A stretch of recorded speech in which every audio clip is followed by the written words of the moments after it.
Bonjour pour cette 59e vidéo sur la démocratie implicative. Elle est consacrée à la défense nationale de la France. C'est un sujet que je n'ai pas traité dans mon livre « En marche vers la démocratie implicative ». L'armée est un des piliers importants du pacte républicain. L'histoire de la France est jalonnée de nombreuses guerres. Nous sommes en conflit permanent, et cela depuis aussi longtemps que la France existe. Pour ne reprendre que la période suivant la Deuxième Guerre mondiale, nos armes sont toujours engagées. Indochine, Corée, Algérie, Maroc, Tchad, Liban, Balkans, Afghanistan, Koweït, Sahara. Sous la monarchie, la guerre était assurée par la noblesse. Des recrues plus ou moins volontaires et des mercenaires.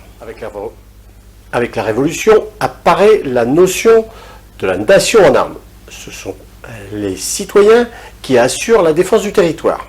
La première illustration de ce concept est la victoire de Valmy, le 20 septembre 1792. La seconde est la création du service national français.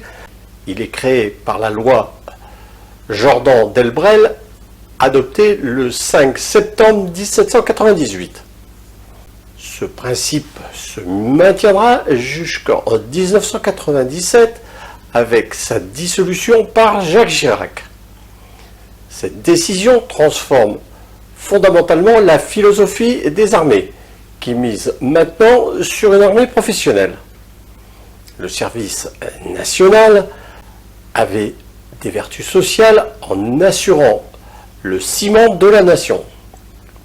Il concrétisait le principe d'égalité de tous les Français, chaque citoyen étant censé défendre le territoire national. Il permettait aussi de vérifier les acquis fondamentaux de chacun, à savoir lire et compter. L'armée rectifiait très efficacement les lacunes et les manquements de l'éducation nationale. Cette suppression a eu des conséquences désastreuses sur la cohésion nationale. Au changement de siècle, nous passons d'une armée de masse à une armée de projection extérieure.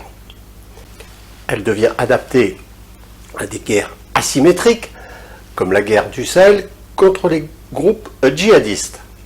Les politiques ont pensé que de grands affrontements ne sont plus d'actualité au XXIe siècle. Depuis 25 ans, la Grande Muette alerte sur la réduction des effectifs et du matériel. Ce conflit feutré atteint son paroxysme avec la démission du chef d'état-major, le général de Villiers, en 2017.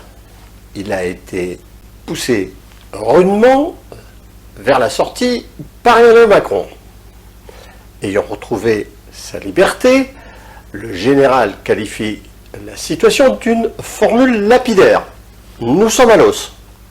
Nous avons réduit drastiquement notre industrie de l'armement, même si nous restons le troisième exportateur mondial d'armes. Le conflit en Ukraine nous ramène brutalement aux réalités d'un conflit à haute intensité. Elle rappelle que la guerre se fait avec des soldats et que les morts et les blessés sont nombreux. Les manques d'armement deviennent criants avec une réalité brutale. Notre armée ne serait plus en capacité de défendre nos frontières. Au bout de quelques jours, nous manquerions de tout: matériel, armes, munitions et surtout soldats. Le président de la République et le gouvernement ont réagi en faisant voter dans l'urgence une loi de programmation militaire d'un montant de 413 milliards d'euros. Les retards accumulés nous obligent à disperser cette somme dans l'ensemble des domaines de l'armée. La situation budgétaire de la France est telle que nous n'avons pas le premier euro de ce plan ambitieux et nécessaire. Il sera donc entièrement financé par l'emprunt.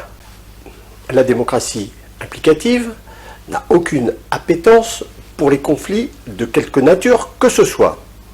Pourtant, elle reprend sans état d'âme le vieil adage « Si tu veux la paix, prépare la guerre ». Le service national tel qu'il existait répondait parfaitement aux critères d'implication de la démocratie implicative. J'ai été engagé à 3 ans et je me considère comme pacifiste. Pourtant, pendant mon engagement, j'ai eu la chance de pouvoir participer à la formation des appelés. Je peux donc témoigner de l'importance de la formation militaire. Son côté boy scout et un peu ringard nous ont tous laissé des souvenirs impérissables. Son brassage social était un ciment national que rien n'a remplacé.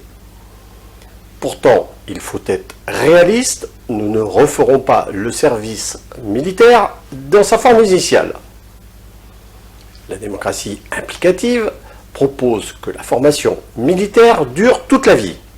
En premier lieu, qu'elle soit intégrée dans le programme de l'éducation nationale, en coordination avec l'armée. Elle considère que l'apprentissage de la défense nationale est une matière comme les autres de la formation du citoyen. Ensuite, elle se maintiendra par des périodes à l'instar du système suisse qui a montré son efficacité. Je vois d'ici les hurlements qui montent de partout. L'objectif est de retrouver une défense nationale où chaque citoyen se sente impliqué. La cohésion de la République s'en trouverait naturellement renforcée. Comme l'ensemble de la stratégie de la démocratie implicative, les résultats demanderont de nombreuses années d'efforts sans changer de direction en cours de route. Il ne s'agit pas de suivre la voie de la Russie avec un endoctrinement de la jeunesse pour exalter un nationalisme outrancier et dangereux. Nous avons, nous aussi, connu une telle période de propagande forte sur notre jeunesse sous la Troisième République, l'objectif étant la reconquête de l'Alsace-Lorraine. La démocratie implicative défend une autre orientation inéluctable, celle d'une défense et d'une armée européenne. Nous en sommes loin, c'est une évidence. Il faut reconnaître que la France pousse depuis longtemps dans cette direction. La brigade franco-allemande créée en 1998 et l'Eurocorps datant de 1992 en sont les symboles. Depuis ces initiatives du siècle dernier, les choses n'ont pas beaucoup évolué. La guerre en Ukraine fait avancer les esprits, même si pour le moment ce sont les Américains qui tirent les marrons du feu. Il faut bâtir une industrie européenne de l'armement. Des projets existent déjà, comme le SCAF, l'avion de 6e génération. Le char franco-allemand avance aussi. Le chemin est donc encore long avant que l'Europe puisse assurer sa propre défense.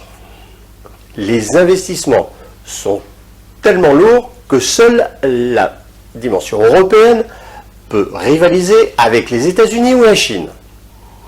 Rappelons que l'Europe est la première puissance économique mondiale.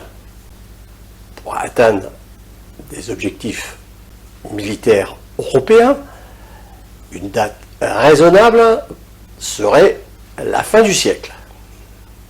Si vous le souhaitez, vous pouvez acheter mon livre En marche vers la démocratie implicative, de préférence chez votre libraire ou sur le web. Sur mon site internet, vous trouverez de nombreux documents. Sur ma chaîne YouTube, vous retrouverez de nombreuses vidéos qui balayent l'ensemble de la méthodologie de la démocratie implicative. N'oubliez pas de partager cette vidéo.